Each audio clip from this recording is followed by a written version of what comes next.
चलो सर।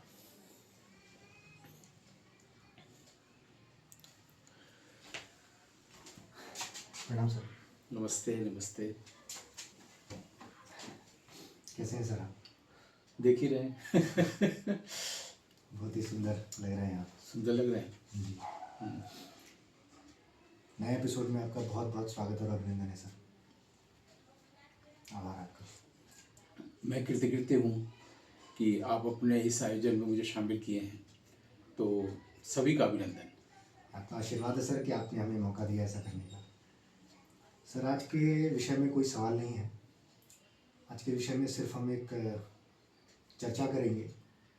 चर्चा का विषय होगा और उस चर्चा में जो व्यक्तित्व के ऊपर हम बात करेंगे वो हमारे हिंदी सिनेमा के समानांतर सिनेमा के बहुत महान निर्देशक श्याम बेनेगल जी, जिनका अभी निधन हो गया है। तो उनके विषय में उनके ऊपर बातचीत करने का हमें सौभाग्य मिलेगा आज। और मैं चाहता हूं सर कि आप, मैंने देखा है कि आपकी किताब शिखर से संवाद में आपने उनसे बातचीत भी की है। ये जी। इस किताब में मैंने पढ़ा कि आपका उनसे एक छोटा सा इंटरव्यू रहा है। तो यही जानना चाहते हैं सर कि आप का उनसे मिलने का अनुभव कैसा रहा और उनका अपनी कला और अपनी सिनेमा को लेकर के क्या नज़रिया था और उन्होंने किस तरह से अपने सिनेमा को डेवलप किया है आम जनता तक पहुंचाने के लिए। तो सर आज यही विषय है, आप साझा कर सकते हैं अपना अनुभव। आपने कोई फिल्म देखी है श्याम बेनेगल की? जी, अंकुर। अरे वाह। ये उनकी पहली फीचर फिल्म थी। जी। और जब मैं उनसे बता रहा था कि सी 74 में है तो बोल रहे थे नहीं 73 में है। अच्छा। मैंने उन पर एक फिल्म भी बनाई है जी। बातचीत का आधार पर, तो उसमें भी ये बात है, वो कहते हैं 73। शायद ये पोस्टर सर आपकी उस फिल्म का उसी फिल्म का है। हाँ। अच्छा। तो कई पोस्टर्स में बने थे कि ये है, उधर भी 2-3 हैं। अच्छा। ये वर्सोवा में फिल्म दिखाई गई थी 2022 में। हाँ। और 21 में हम लोग की मुलाकात हुई थी, उनका जो ऑफिस है ताड़देव में वहीं पर। तो वो 73 इसलिए बोल रहे थे, ऐसा होता क्या है ना, जब कोई आदमी फिल्म बनाता है जिस समय जिस साल वो अंकित हो जाता है। वो 73 में बनाए होंगे जी जी। और ये रिलीज़ हुई 75। हम लोग तो दूर से देखते हैं कि रिलीज़ का डेट क्या है, तो उसमें 74 बहरहाल। और वो 74 ही चलता रहता है काफ़ी समय तक, तो वही दिमाग में छप जाता है। बिल्कुल। तो होता क्या था कि श्याम बाबू, ज़्यादातर लोग उनको जो प्यार करते हैं श्याम बाबू बोलते हैं, जो करीब के लोगों से मिलने जुलने वाले। श्याम जी से लगता थोड़ी दूरी हो गई। है ना। तो मेरा उनसे किसी फिल्म समारोह से, हाँ, वो मेकिंग ऑफ महात्मा एक फिल्म बनाए थे। अच्छा। और वो त्रिवेंद्रम में फिल्म फेस्टिवल में प्रीमियर हुई थी। ठीक है। उसमें मैंने पहली बार एक उस शहर में वर्टिकल कॉफ़ी हाउस देखा था।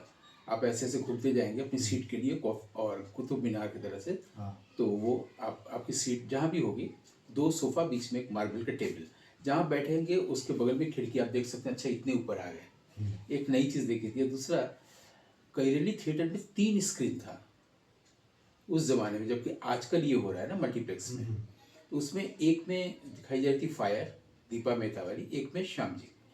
तो रजित कपूर जिनके साथ थे वो हम लोग को पहले ही बोल दिए थे, कहीं आप नहीं, ये सब कई कुछ चीज़ें भी दिए थे कि ये आप लोग अखबार के लोग हैं, तो ये इस पर रखने के लिए ये वाली चीज़ रखिए, हमारी उस गिफ्ट है आदि आदि, लेकिन आपको फिल्म देखने आना है। तो गए। वो श्याम बाबू जो थे वो सिनेमा हॉल के भीतर नहीं थे, थिएटर के सब लोग देख रहे थे। वो पर्दे के इधर थे और किसी से बात करते अकेले खड़े थे, ऑडियंस का रिएक्शन देख रहे थे और मैं उनको देख रहा था। तो फिर पुरानी बातचीत हुई कि 80s में हम लोग की कई बार मुलाकातें हुई हैं आदि आदि से। फिर वहाँ से वो जो मुलाकातें हुई हैं इसके जिक्र में दोस्ती में बदल गई। हमने पूछा कि ये जो लास्ट सीन है इसका, समुद्र के किनारे रजित चल रही, कहाँ का है? तो उन्होंने बोला कि डबलिन का है। फिर हम लोग फिल्म के बाद हम लोग तीनों लोग आके फिर चाय वाय पीने लगे। ये चीज़ हो गया प्रगाढ़ता में। अब ये हम लोग में फ़ोन पर बातचीत होती थी। या मास कम्युनिकेशन डिपार्टमेंट में कुछ समय के लिए जब यूनिवर्सिटी ने मुझे जोड़ा था, तो वहाँ पर हम बीच बीच में कुछ लोगों को बुलाते थे जो हमारे परिचय के वर्ल्ड के लोग हैं, उससे बच्चों के स्टूडेंट्स को भी लाभ मिले, इसलिए हम करते थे। तो वहाँ पर एक परंपरा शुरू की गई थी, चूँकि फिल्म कोर्स में है तो फिल्म फेस्टिवल्स में हम लोग करते थे हर साल, और उसमें एक होता था सत्यजीत रे मेमोरियल लेक्चर। तो हम लोग किसी एक व्यक्ति को बुलाते थे, कभी तो गैस्तो रोबेज को कभी बुला लिया, आखिरी बार कुमार शानी को बुलाया था। तो हमारे परिचय जो भी थे हम उनको बुलाते थे। श्याम बाबू कहा तो एकदम तैयार हो गए, एक फ़ोन पर बोला इस बार किसको बुलाया जाए, हमको श्याम मिलेगा। कॉल कर दिया, वो तैयार हो गए, वो आ गए पूरे परिवार के साथ, और उन्होंने एक पेपर लिखा था। मुझे लगता है कि एक समाजशास्त्रीय जो अध्येता होगा या विद्वान होगा वो भी इतना अच्छा नहीं लिख सकता। पूरे समाज पर उन्होंने लिखा था, फिल्म के कंट्रीब्यूशन पर आदि पर, और पूरा पढ़ा। और वो अब पूरा BHU चलाया था वहाँ पर कि श्याम बेनेगल एक तो बनारस में पहली बार, उसके पहले कभी नहीं आए, और यूनिवर्सिटी में आए हैं और नाम तो था ही। तो सभी लोग घेर लिए थे, और हम लोग किसी तरह से, पहले तो हम लोग जब स्टेज से उतरे तो मीडिया वाले घेर लिए, फिर वहाँ से मुक्त हुए तो बच्चे घेर लिए, ऑटोग्राफ ये सब। फिर उनको किसी तरह से बाहर लाके कार में लेके कहाँ गए किसी को पता नहीं, हम उनको लेके डिपार्टमेंट के अंदर ले आए थे लंच के लिए। ये सब हुआ था। ये बात है 2010 की।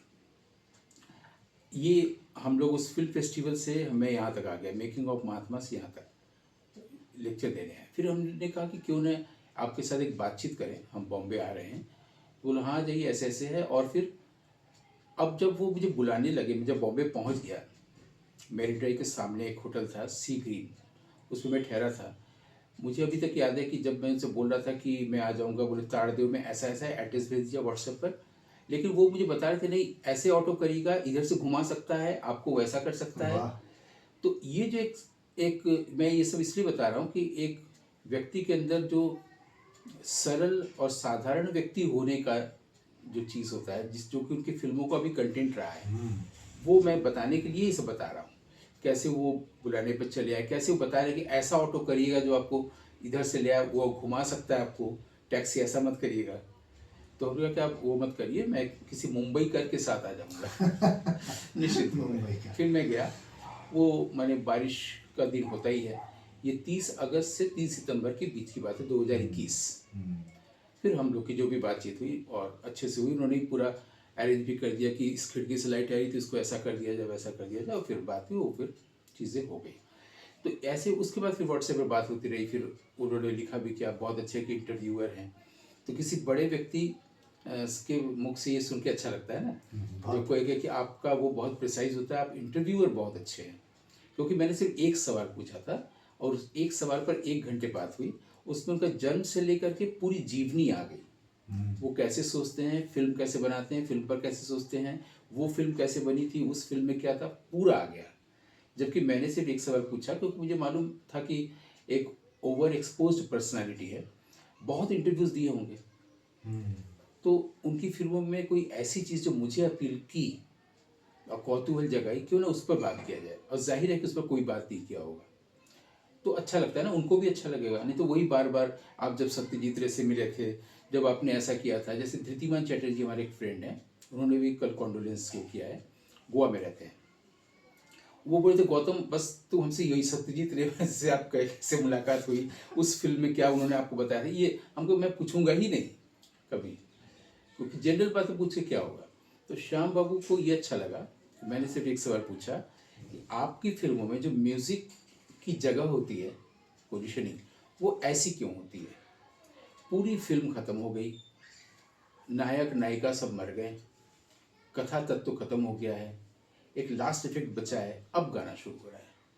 निशांत फिल्म में, और वहीं से मैंने बात शुरू की।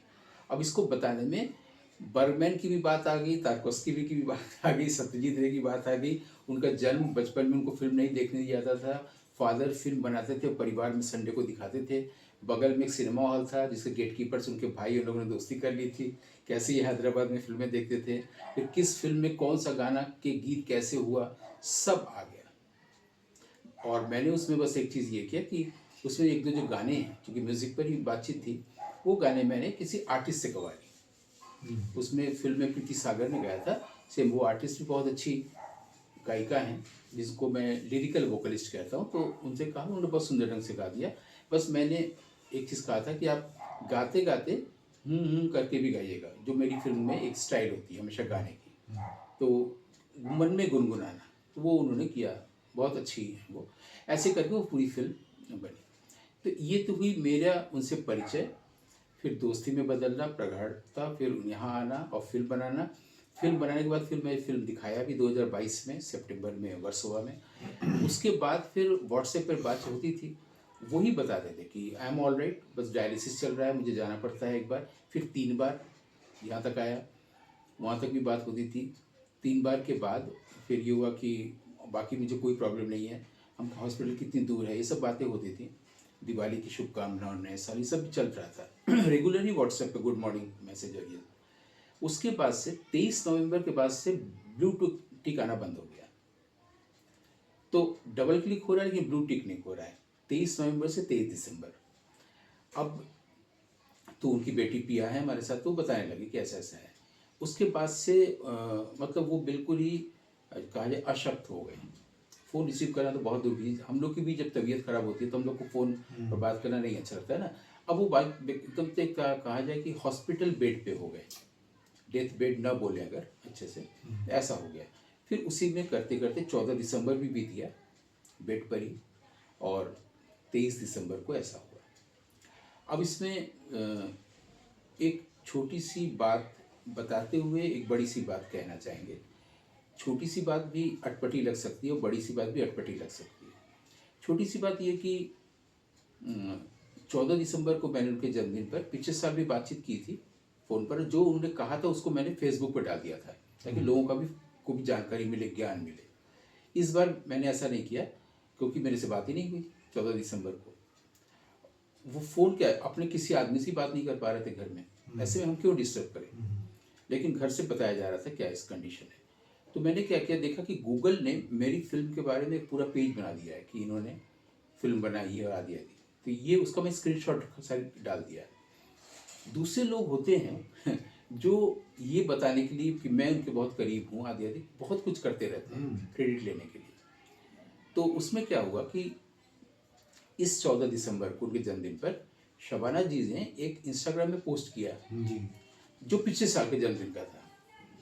अच्छा। हाँ, 21 तक आप उनका हेल्थ देखिए कैसा था। 22 तक, 22 से 23 आने में जब उनको मामी में बुलाया गया तो उसमें वो बहुत ही जीर्ण शीर्ण हो गए। वही वो बैठे हुए और 90 में प्रवेश कर रहे हैं, वो वाला जन्मदिन मनाया गया। कुलभूषण खरबंदा, नसरुद्दीन शाह सब लोग, लेकिन उन्होंने कहीं ये नहीं लिखा है कि ये 24 का है। 24 के 14 दिसंबर को डाला, वो 23 का था और उन्होंने अपने ढंग से डाला कि एक रेयर फोटो मेरे पास है। लोगों ने ये समझा कि इस 14 दिसंबर का है। उसमें से कुछ जर्नलिस्ट कलकत्ता के मुझे भेजे, उन्होंने अपना 90वां जन्मदिन यहाँ मनाया, इनके साथ मनाया।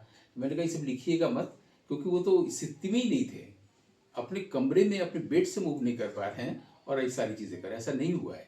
एक ये छोटी छोटी कुछ बातें। फिर हमारी फिल्म के बाद लोगों का ध्यान गया, उसी बॉम्बे शहर में वो रह रहे हैं, किसी के दिमाग में कभी नहीं आया कि उनसे मिलने जाए। लेकिन जब मैं वहाँ से आके बॉम्बे वालों को ही फिल्म दिखाया, सब जा के तस्वीरें लगवाने लगे। फिर आगे इला अरुण आदि आदि, ओमपुरी की मिसेज, अपने बेटे को ले जाना, फ़ोटो लिखवा, उनसे लिखवाना। उन्होंने 14 दिसंबर को भी जब मैं लगाया तो उन्होंने क्या किया, पिछले साल वाले को ही फिर से लगाया और उन्होंने 23 लिखा था, काट के 24 कर दिया, ये बताने के लिए कि मैं 24 में मिल रही, जबकि हो ही नहीं सकता, खुद से दिख रहा है। ऐसा लग रहा है जैसे श्याम बाबू ने काट के 24 कर दिया गलती से, वो 23 का है। ये जो क्रेडिट लेने वाली चीज़, ये छोटी छोटी चीज़ें कि, तो वो जो हुआ नहीं है वैसा बताना कि मानो अभी अभी हम मिले हैं, जबकि 1 महीने से वो कहीं किसी से मुलाकात नहीं हुई है। इतनी छोटी बात हुई। दूसरी जो बात ये अटपटी लग सकती है, लोग पता नहीं क्यों क्रेडिट लेने में लगे रहते हैं। जाकिर हुसैन का डेथ हो गया तो जाकिर हुसैन के साथ वाली फ़ोटो, ये होता है लोगों में। रविशंकर जी का डेथ हो गया, उनके साथ मैंने कभी फ़ोटो खिंचवाई, उन लोगों में बचपन रहेंगे तब तक कोई हाँ नहीं है। और अब रेस्ट इन पीस बोलेंगे तब तक उनको अनरेस्ट देते रहेंगे। तो एक तो ये चीज़ें, ये सब चीज़ें बहुत अजीब लगती है कि क्रेडिट लेने के लिए मैं पहले हूँ। दूसरी जो बड़ी बात कह रहे हैं वो अटपटी क्यों लगेगी, जैसे ये जो लोग लिखते हैं ना कि बहुत बड़ा लॉस हुआ है, एक क्षति हुई है और हम लोग बहुत बहुत सैड न्यूज़ है। मुझे ये सैड न्यूज़ नहीं लगता। जी बिल्कुल। मुझे गुड न्यूज़ लगता है कि एक 90 साल के जीवन में एक आदमी ने बहुत अच्छे से पूरा जीवन जिया और अपना पूरा कंट्रीब्यूशन और दिया। पूरा कंट्रीब्यूशन दिया और एक हेल्दी लाइफ जिया। हम्म, हेल्दी कैसे क्रिएटिविटी में हो वो दिखाया। उन्हें फिल्मों का एक नया ढंग से एक दौर बनाया जिसके वो पायनियर रहे हैं हम्म, और ऐसी फिल्में दी उनकी वजह से लोग स्टार हुए। नसरुद्दीन शाह, शबाना, स्मिता, सब लोग इनको उन्होंने ही बनाया। इसको वो लोग भी मानते हैं, पूरा ज़माना मानता है। और 100 साल की उम्र होती है एक आदमी की अधिकतम और वो 90 साल तक पूरा जिए हैं। अब उनका शरीर मूव नहीं कर पा रहा, शरीर का उपयोग वो नहीं कर पा रहे, ऐसे में भी उन्होंने 22-23 में मुजीब बनाई। जी। अब मुजीब के साथ भी ऐसा हुआ कि बांग्लादेश में प्रीमियर हुआ, कैलकाटा और बॉम्बे में एक एक शो हुआ और उसके बाद बांग्लादेश की हालत ये हो गई तो फिल्म ठीक से रिलीज़ नहीं हो पाई अभी। आम जनता लेकिन तक वो पहुंच आगे गई। भी प्रोजेक्ट की बात कर रहे थे, जबकि हम भी छोटे बच्चे की तरह होता है ना कि इस बार मैं भी बोला हाँ आप हमारे साथ साथ रहेंगे, सभी बात होती थी अगली फिल्म के लिए। तो हम जानते थे कि अब फिल्म बनाना मुश्किल है। तो जब कोई शरीर काम नहीं कर रहा है, तकलीफ हो रही है, 3 दिन जाना पड़ा डायलिसिस में, जाना आना ही और पूरा दिन बीत जा रहा है, कोई भी आदमी आकर समझ सकता है कि अगर किसी को कीमो के लिए जाना पड़ता है या किसी को डायलिसिस जाना पड़ता है क्या होता है ना। तो ऐसे में मेरा अपना मानना है कि वो उस बॉडी को छोड़े और बेटर बॉडी नया ले। हम्म, तो ये तो गुड न्यूज़ हुआ ना कि उन्होंने जितना कंट्रीब्यूट करना था किया, बेस्ट किया। बेस्ट किया। ठीक। जी बिल्कुल। अब बॉडी मूव नहीं कर रहा, बॉडी इनकैपेबल हो रहा है, ये बॉडी छोड़े और नया बॉडी ले हम्म, और फिर वो सब करे और अच्छा काम करे। तो ये तो अच्छी बात हुई ना कि उनको कष्ट से मुक्ति मिली।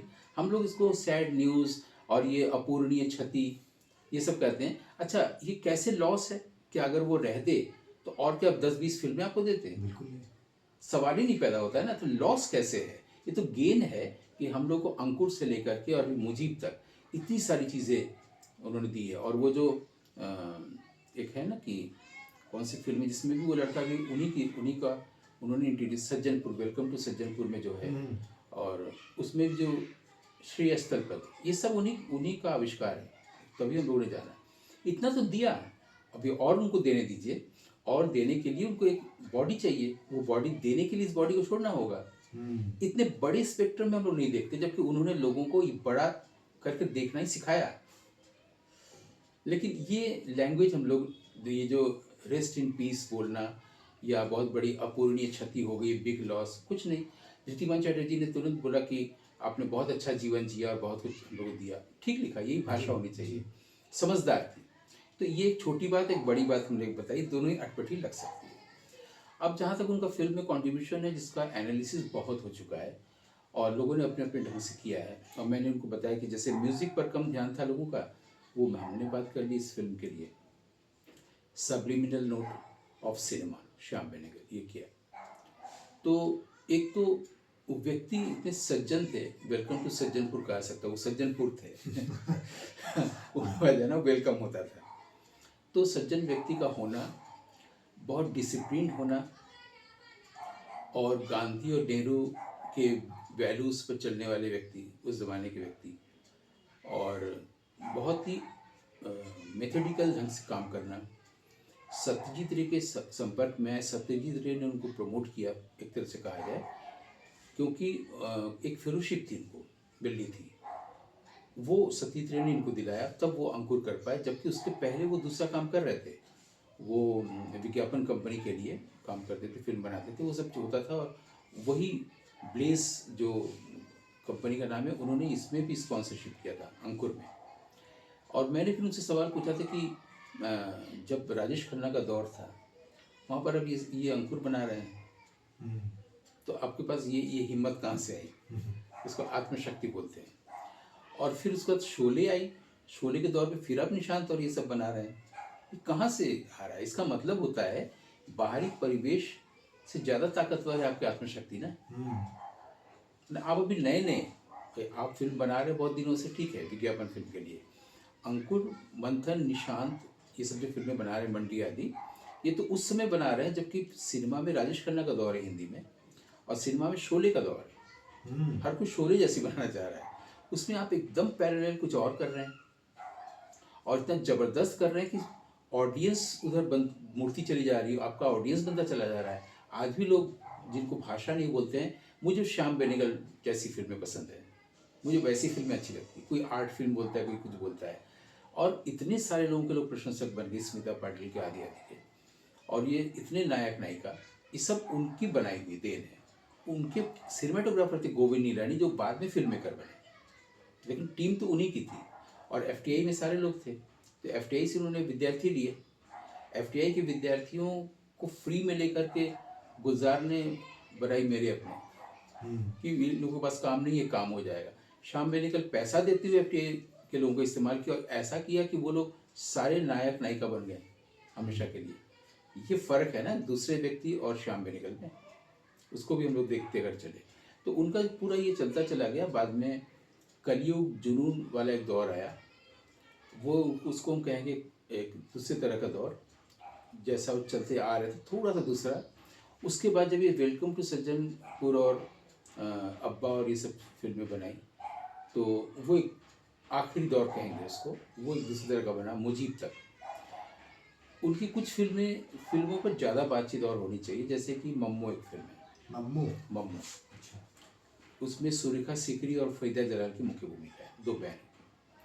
तो जैसे आप मोहम्मद रफ़ी का गाना सुनते हैं, लगता है कि ये शंकर जयकिशन की दगा धुन नहीं है, गीतकार ने नहीं लिखा है, हसरत जयपुरी ने, ये उनका अपना गाना है, वो बचपन से गाते आ रहे हैं, ये जहाँ से जो मर्जी कर सकते हैं, बहुत सही। उनका उनकी बना। मेरा अपना ऑब्जर्वेशन है ऐसा, कोई गाना सुनिए रफ़ी साहब का, तो लगता है कि जैसे ये तो वो बचपन से गाते ही आ रहे थे, हाँ। कोई क्या धुन बनाएगा उनके लिए, किसी और के धुन को नहीं गा रहे हैं, और वो जहाँ से मर्जी कुछ भी कर सकते हैं। वैसी मम्मू फिल्म आप देखिएगा, लगता है कि उन लोगों को सब कुछ दे वे के श्याम बेनेगल जी कहीं घूमने चले गए। पूरी फिल्म दोनों बहनें लेकर कर रही हैं, जो मर्जी कर रही हैं, और मार्वेलस फरीदा जलाल के जीवन का बेस्ट एक्टिंग, और सुरेखा सीकरी जी का बेस्ट एक्टिंग। और इतने सिंपल घरेलू विषय को लेकर के, मैंने एक माँ बेटा है, उसमें उसकी बहन आती है बस, और उसके कितने इमोशंस हो सकते हैं। कभी बहन ने कुछ बोल दिया तो बुरा लग गया, मैं जा रही हूँ छोड़ के, और ये सारी चीज़ें, ट्रेन से आना जाना, छोटे बच्चे को माँ की तरह से देखना मौसी होकर, वो अगर छुप के सिगरेट पीता है तो वो भी डांटना, उसे स्कूल के लोगों से बात करना, ये सब जो चीज़ें घर में घटता है, वो सब इतनी अच्छी बेहतरीन फिल्म है। उसमें वो जो जिसको कहते हैं कि एक सहज प्रवाह को पा लेना, अर्जित करना फिल्म मेकर का, वो मम्मू में दिखता है। और अंकुर में भी अगर आप देखिएगा कि वो तो सामने से इनके घर में काम करने आती है, आपका शबानाज में, लेकिन जिस घर में काम करने आती है उसके रंग और उसकी साड़ी वगैरह इतने कलरफुल हैं, भले ही वो डाउन टोडन क्लास के दिखाया जा रहा है, उनका हस्बैंड साधु मेहर है, और ये एक निम्न मध्य या उच्च वर्गीय परिवार का व्यक्ति है जो नायक है। लेकिन आप देखिएगा कि साड़ी का रंग और दीवारों का रंग और ये सारे उस तरह के नहीं है जो कि सत्यजीत रे, मृणाल सेन और ऋतु घटक की फिल्मों में होता है, गरीबी गरीबी गरीबी जैसा दिखाता है। कलर में भी एक खास सुरुचि संपन्नता आई है, जो पहले खटकती है, लेकिन अशनि संकेत में पहली सत्यजीत रे ने किया था। उन लोग से बोला भी गया था कि जब ये आप सूखा दुर्भिक्ष दिखा रहे हैं, इतना कलर क्यों दिखा रहे हैं? उन्होंने बताया था कि ये मैन मेड है, और प्रकृति में इसका कोई प्रभाव नहीं है, प्रकृति अपने आप में कलरफुल है, तो लोगों क्यों दिखा रहे हैं कलरफुल? तो उन्होंने बताया था कि असल में अगर हम विधवा दिखाएं ब्लैक एंड वाइट में तो पता नहीं चलता, हमको एक डायलॉग जोड़ना पड़ेगा, कलर में तुरंत पता चल जाएगा। वैसे ही अगर सिंदूर लगाने से कलर में पता चल जाएगा, ब्लैक एंड वाइट में हमको शब्द देना पड़ेगा। ये कलर वाला चीज़ इन लोग आर्ट फिल्म्स में, ऐसी फिल्मों में जो कि वास्तव में आर्ट फिल्म नहीं है, लेकिन फिलहाल बात करने के लिए, तो इस तरह की फिल्मों में वो लाए थे। और इन्होंने पहली फिल्म अंकुर में ही ऐसा किया है। रंग रंग है, लेकिन रंग भी उस तरह का रंग नहीं जो कि मुख्य धारा की फिल्मों में दिखता है, क्योंकि जब हम लोग अपनी डेली लाइफ में कलर को नोटिस नहीं करते, है ना, सिनेमा में नोटिस करते हैं, ये रंग है, ये रंग है। ऐसे हम लोग जा रहे हैं, सड़कों पर कौन सा रंग है, ग्रे है, आसमान में कैसा रंग है, लोग कैसा पहने हैं, ज़्यादा ध्यान नहीं देते हैं रंग की तरफ। तो रंगों की तरफ ध्यान दिलाना एस्थेटिकली ये अंकुर में हुआ, और उसके बाद एक एक करके और होता चला गया, बल्कि अभिनय का जो बेस्ट हो सकता है लोगों ने दिया, विशेषकर स्मिता पाटिल ने और नसरुद्दीन शाह ने।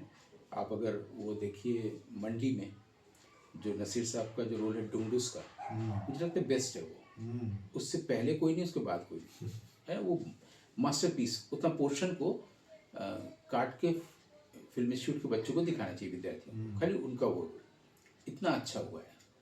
शबाना जी का भी, सभी लोगों का है। तो सारे लोग, अगर पूरी फिल्म अच्छी होगी तो सबके रोल, छोटा बड़ा सब अच्छा लगेगा। तो उनकी सारी फिल्में ही इस तरह की हैं कि आप उस पर बार बार देखते रहें, बातचीत करते रहें, और होता ही रहेगा। सर आज के समय में जैसे उनकी फिल्मों का जो दौर था वो 70, 80, 90 के दशक का दौर माना जाए, बिल्कुल। तो उस दौर 74 से से 2004, 2004। सीधा सीधा। लेकिन अगर 40 साल। एक प्रॉपर जो सिनेमा उन्होंने हाँ। बनाया है वो 80-90 के दशक तक का उनका जो पीक टाइम था, बेस्ट बेस्ट। टाइम था वो। उस वक्त जो उन्होंने सिनेमा दिया है, तो उस दौर के लोगों को आप बता रहे हैं ऐसा कि वो शोले और ऐसा था, तब भी उन्होंने हाँ। बीट किया और अपनी एक अलग जगह बनाई, और ये जनता को भी समझ में आया और उन्होंने स्वीकार किया। आज का जो दौर है, जो हमारा दौर है, एक आपका दौर, एक हमारा दौर, क्या हमारा दौर उनको अब याद कर पाएगा, उनके इस कंट्रीब्यूशन को आगे बढ़ा पाएगा, समझ पाएगा? नहीं कर पाया, तभी तो हमको बॉम्बे जा करके उन पर फिल्म बना के बॉम्बे के लोगों को दिखाना पड़ा, तब ध्यान गया। मामी जैसा फिल्म फेस्टिवल होता है इतना बड़ा, उसमें उनको अब गेस्ट बुलाया गया, चीफ गेस्ट। अब तक क्या हो रहा था, इसमें तो हम लोग कितनी जल्दी भुला देते हैं, विशेषकर बॉम्बे की फिल्म इंडस्ट्री कैसे भुला देती है। राजखोसला अकेले बैठे रहते थे, कोई उनसे बात करने वाला नहीं होता था। मतलब आप जब तक अपना बेस्ट देते रहेंगे तब तक आप याद रहेंगे, आप और एक्टिव उसके हैं, बाद वो वहीं है आप बेस्ट। एक्टिव हैं, और एक्टिव नहीं है तो फिर दूसरे लोग आके आपने जब एक्टिव होकर के जो चीजें दी हैं वो तो याद कर सकते हैं वो ना? तब याद करेंगे, जैसे कि श्याम बेनेगल के सिनेमा के 100 साल, राज कपूर के जन्म के 100 साल मनाया जा रहा है, तो राज कपूर हो रहा है। श्याम बेनेगल भी ऐसा कभी होगा कि 100 साल होंगे तब। ये एक जो हमारे यहाँ एक जनरलाइज करना, जिसको परंपरा लोग बोलते हैं, परंपरा इसको नहीं कहते हैं, परंपरा कहते हैं कि अच्छी चीज़ आ रही है, उसका उससे अच्छी चीज़ में हस्तांतरण, इसको परंपरा कहते हैं। लेकिन ये नहीं है कि इन जनरल लोग एक ही चीज़ को लोग बोले जा रहे हैं। जैसे मान लीजिए कि जसराज जी का डेथ हुआ, तो किसी मैडम ने लिखा था फेसबुक में कि उन्होंने तो गाना सुना के मुझे तो ईश्वर का दर्शन हो गया था उनके गाना सुन के, लिख दिया डेथ पर। अगले हफ्ते बताया कि जीवन बहुत तकलीफ दे है और दुर्गति पूर्ण है। मैंने उनको याद दिलाया, आपको तो ईश्वर का दर्शन हो गया था। गाना सुन लीजिए फिर। तो ये जो इन जनरल बोल देना, बहुत अपूर्णीय क्षति, और उनके गाने से तो भगवान का देखना होता था, आदि आदि, ये क्यों बोलते हैं लोग? अपनी भाषा अगर ठीक कर ले तो पूरा संसार जीने लायक बन जाए। लैंग्वेज, भाषा, शब्द, लिंग्विस्टिक्स, उसकी स्टाइलिस्टिक्स और सिंटैक्स, बस इसको आज में ठीक कर ले तो मुझे लगता है कि 95% प्रॉब्लम सॉल्व। हमारे यहाँ रामनगर में एक मंदिर है, दुर्गा मंदिर, स्कल्पटेड है। उसमें एक छोटा सा स्कल्पचर जिसकी तरफ से लोग यूं ही गुजर जाते हैं, उसमें एक लड़के की तस्वीर है और उसने ऐसे कर रखा है। मैंने इस पर अगर काबू हो जाए, भाषा वाक पर, तो आपके जीवन में दुख नहीं आएगा, तकलीफ नहीं आएगी, आपको यहीं ईश्वर दर्शन हो जाएगा, है ना? बिल्कुल। तो श्याम बाबू पर बातचीत करते हैं लोग, तरह तरह से वो करते हैं। अभी एक और मुझे इसके बाद करना है, वो देश भर से 2-3 लोगों को लेकर वो लोग बैठेंगे जूम सेशन में। लेकिन यह है कि हम उनकी फिल्मों का एनालिसिस करें, नए कोई इडियम देखने की कोशिश करें, यही होता रहेगा। लेकिन बहुत ही बारीक ढंग से ऑब्जर्व करना किसी फिल्म को, और ऐसी चीज़ों की तरफ ध्यान लोगों का दिलाना जिधर लोगों का ध्यान नहीं गया है ना? कि don't see what has been done, try to see what remains to be done. इससे क्या होगा, आप भी कुछ आविष्कार करेंगे, आप भी कुछ नई चीज़ लेके आएंगे, क्योंकि आपने वो चीज़ देखा जिधर और किसी का ध्यान नहीं गया था जी। है ना? आप एक उनकी फिल्म है सत्यजीत रे, अच्छा सत्यजीत रे से उन्होंने बात की, वो उनकी पहली फिल्म है डॉक्यूमेंट्री। अच्छा। ठीक वैसी मैंने उनसे बात की, वो मेरी पहली फिल्म हुई इनको लेकर के, तो उन्हीं से मैंने सीखा। तो सत्यजीत रे, श्याम बेनेगल ऐसे चला आ रहा है, तो बड़ों से हम क्या सीखते हैं? उनके सवाल का स्तर क्या था सत्यजीत से बात करते हुए, है ना? उसमें वो बिल्कुल FTI स्टूडेंट की तरफ से हैं और बात कर रहे हैं, और वो सत्यजीत रे अपने ढंग से उत्तर दे रहे हैं। उसको, उस फिल्म को आप देखिएगा, क्योंकि कई लोगों ने बातचीत की है, लेकिन मुझे ये ज़्यादा, ये बहुत कोई पढ़ा लिखा व्यक्ति बात कर रहा है ऐसा लग रहा है, जिसकी सोशियोलॉजी में, सोशियो इकोनॉमिक कल्चर में इंडियन कल्चर में बहुत पढ़ाई लिखाई है लगता है। वो एक फिल्म मेकर तो बाद में है, लेकिन जो हमारे भारतीय समाज की जो आंतरिक संरचना है और उसमें कैसे कैसे देश में पहले आक्रमण वगैरह के बाद देश आज़ाद हुआ, लोगों ने कैसे कैसे सोचा है देश को बनाने के लिए। मुगल पीरियड के बाद ब्रिटिश पीरियड में फिर जो नेहरूबियन एक पंचशील की योजना थी, कैसे समाज डेवलप हो, गांधी थॉट क्या था, इसमें बहुत गहरे डूबे हुए थे। मतलब बहुत well learned person, vast knowledge उनका। और हम लोग भी जब गए थे वहाँ पर तो दिखा भी रहे थे, नेहरू जी की फोटोग्राफ थी कि ये वाली इसमें ऐसा है, इसमें ये था, इस ईयर में ऐसा था। वो एक हिस्टोरियन कहें, सोशोलॉजिस्ट कहें, या एक बहुत ही ज़बरदस्त स्कॉलर कहें, ऐसा आदमी फिल्म बनाने आ गया। तो वो बताता है कि आदमी को कितना पढ़ा लिखा होना चाहिए, एक एक्टर को, एक फिल्म डायरेक्टर को। और ये सत्यजीत रे से परंपरा मिली थी। सत्यजीत रे, मृणाल सेन, सभी लोग काफ़ी कुछ आर्ट के डिसिप्लिन के अलावा भी सोशोलॉजी, समाज को बहुत अच्छे से समझना, है ना। तो कहाँ पर तकलीफ़ है समाज में, हम लोग तो देखते हैं कि दूध और आदि की चीज़ को लेकर मंथन में ये हो रहा है, भूमिका में ऐसा हो रहा है। और वो उन्होंने बहुत अच्छी उन्होंने वो बनाई थी आजकल, जो क्या बोलते हैं, जो किसी के जीवन पर फिल्म बनती है, बायोपिक। उन्होंने जो बनाई है उस पर भूमिका, वो आप देखिए। उसमें अमोल पालेकर दूसरा ही अमोल पालेकर है। उसमें स्मिता पाटिल की एक्टिंग इतनी ज़बरदस्त है। तो स्मिता पाटिल एक ज़बरदस्त एक्टर है, ये भी तो हम लोग उन्हीं के कारण जाने हैं। हम लोग तो जानते ही नहीं थे शबाना आज़मी कौन है और नसीरुद्दीन शाह कौन है। तो मैं इनकी फिल्मों को देखते हुए, सीखते हुए, प्रशंसक होते हुए बड़ा हुआ हूँ। किशोरावस्था, युवावस्था जो होती है, मेरी दीदी लोग प्रशंसक थी, मैं छोटा था, वो लोग बाकायदे समझ रखती थी और फिल्म देखने जाती थी। मुझे कुछ समझ में नहीं थी। मैं जब बड़ा हुआ तब धीरे धीरे देखने लगा। और वही अंकुर, निशांत, भूमिका, मंथन, मंडली, ये जो कुछ फिल्में और भी कुछ फिल्में। और आप देखिए कि उनके साथ जो सिनेमाटोग्राफर गोविंद जी थे, वो भी अभी बहुत अस्वस्थ चल रहे हैं कुछ समय से।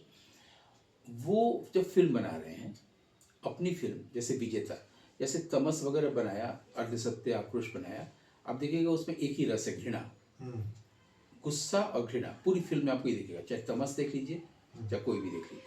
श्याम बेनेगल जब डिस्कवरी ऑफ इंडिया बना रहे हैं, तो इस तरह का चीज़ नहीं दिख रहा है कि कोई एक रस बहुत ज़्यादा है, वो भी नेगेटिव। क्योंकि उन्होंने मुझे उत्तर दिया, हमने पूछा कि आप पूरी कहानी खत्म हो गई, लास्ट में क्यों गाना है? बोला इसलिए क्योंकि वो उसके साथ हुआ है ना इतना दुख, लेकिन अगले दिन तो सूरज निकलेगा ही, एक आशा तो वही अच्छे जीवन की। तो यानी इतने तक मत सीमित रहिए। ये नायक नायिका डॉक्टर श्री राम लागू बैठे हैं, वहाँ तक उन लोगों के साथ जो घटा है वहीं तक पूरी दुनिया नहीं है। जो फिल्म देखने आई है वो और बड़ी दुनिया है। तो वो हमें यहाँ से यहाँ तक बता रहे हैं कि ये अपूर्णीय क्षति नहीं है, यहाँ तक मत रहिए। आप उसके आगे सोचिए कि अब आगे भी सूरज निकलेगा, आगे भी जीवन और बड़ा होगा और सुंदर चीज़ें होंगी। 23 दिसंबर 2024 के बाद 24 दिसंबर भी आएगा और फिर और अच्छी चीज़ें होंगी। श्याम बेनेगल के जो वैल्यूज़ हैं उसको लेकर कोई और आदमी भी आगे बढ़ेगा। वो एक दूसरी बॉडीज़ में आकर के अगर उनको अपनी प्रवृत्तियों से याद रहेगा पिछला जन्म, तो फिर और फिल्में बनाएंगे। वहीं तक सीमित मत रखिए, वहीं पर इसको सैड न्यूज़ मत बताइए, कॉन्डोलेंस मत वो करिए, और ये मत बताइए कि बहुत बड़ा दुखद चीज़ है, वो नहीं रहे, हमारे बीच नहीं रहे। फिर आप उनकी फिल्मों की बात कैसे करेंगे अगर वो नहीं रहे? उनकी फिल्में ही तो वो हैं। बिल्कुल सही बात जी। हम तो ये नहीं कहते कि बुद्ध जब युवा हुए थे तो उनके दाहिने हाथ में दर्द होता था। उस बॉडी की तो बात ही नहीं करते हैं। कबीर की बॉडी को हम लोग कल्पना भी नहीं कर सकते हैं। मीराबाई चलती थी तो घुटने में दर्द होता था, कभी नहीं सोचते हैं। यानी उनका कुछ और चीज़ है जिसके कारण, जिसमें हम मीराबाई को देखते हैं ना, जिसमें हम रहीम को या कबीर को या बुद्ध को या रामकृष्ण परमहंस विवेकानंद को देखते हैं। शरीर की तरफ नेम एंड फॉर्म जाता ही नहीं है जी बिल्कुल। कि विवेकानंद के ना यहाँ पर वो होता था, जब वो हंसते थे तो ऐसा करते कोई नहीं बोलता है। या एक बार बुद्ध की धोती में ऐसा हो गया था। यानी ये जो नेम एंड फॉर्म का जो चीज़ है, सीमित चीज़, वो नहीं, कुछ और लाइट है, उस लाइट में वो प्रिवेल कर रहा है ना, और ये परपेचुअल है। तो श्याम बेनेगल जिस चीज़ में प्रिवेल कर रहे हैं उस पर जब बात करेंगे तो आप तो हमेशा आर्ट, एस्थेटिक्स और आनंद को लेकर रहेंगे ना। बहुत दुखद और ये सब क्या है? तो जो उनके परिवार में, उनके परिवार वालों को ईश्वर शक्ति दे और ये करे, वो सब तो हो जाएगा। लेकिन ये जो चीज़ें हैं कि आप यहाँ से यहाँ हुई है, ये वो निशांत के लास्ट सीन म्यूजिक इसलिए रख रहे हैं एक आशा, नया सूरज, नया दिन निकलेगा, नई चीज़ें फिर करेंगे। वो उनकी फिल्म से क्या सीख रहे हैं फिर? यहाँ तक पहुँच ही नहीं पा रहे हैं लोग और खाली रेस्ट इन पीस रह जा रहे हैं। ये तो ये सब जो चीज़ें हैं ना, मुझे लगता है कि ये सब ये रूढ़ी रूढ़ी में बनने देना, किसी बड़े कलाकार को रूढ़ियों में बांध देना, सीमित कर देना, ये सब चीज़ें नहीं रही। आज सर बहुत अच्छा लग रहा है कि आपने जिस तरीके से उनके बारे में बताया। सर आज अब क्या कोई ऐसा हो सकता है कि देखिए, प्रतिभा इंपॉर्टेंट चीज़ है। कोई भी दौर आ जाए, कोई भी देश काल आ जाए, प्रतिभा है तो वो सामने आएगा। है ना? तो आप देखिए कि राजेश खन्ना शोले के दौर में फिल्म बनाते रहे और उन्होंने इतनी अच्छी जगह बना ली कि आज पूरा देश उनका कायल है। अवार्ड वगैरह तो छोड़ दीजिए, वो सब तो मिलते रहते हैं।